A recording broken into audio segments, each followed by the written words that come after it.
Hi! Hello! Welcome to my channel. Thumbnail చూసి recipe అర్థమైపోయి ఉంటుంది. అదేనండి తెలంగాణ స్పెషల్ గోంగూర పచ్చడి. పాన్‌లో గుప్పెడు పల్లీలు, గుప్పెడు నువ్వులు వేసి దోరగా వేయించి బరకగా మిక్సీ పట్టి పక్కన పెట్టేసుకోవాలి. పాన్‌లో నూనె వేసి నూనెలో 10 వెల్లుల్లి, 20 పచ్చిమిరపకాయలు, గోంగూర వేసి మగ్గనివ్వాలి. గోంగూర వేయించడానికి కొంచెం నూనె ఎక్కువగానే పడుతుంది. నూనె తక్కువైపోతే జిగురు జిగురుగా అంటుకొని పచ్చడి బాగోదు. నువ్వులు, పల్లీల పొడి వేస్తాము కాబట్టి పచ్చిమిర్చి ఎక్కువగా ఉంటేనే బావుంటుంది.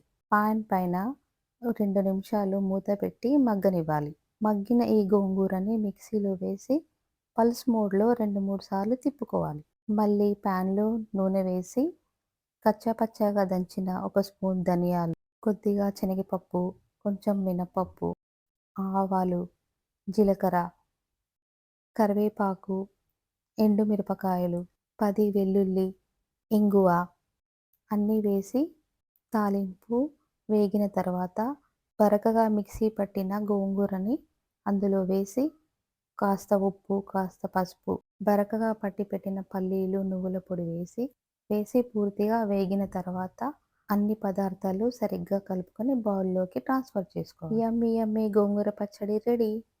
సబ్స్క్రైబ్ చెయ్యని వాళ్ళు సబ్స్క్రైబ్ చేసుకోండి. Follow for more. Thank you for watching.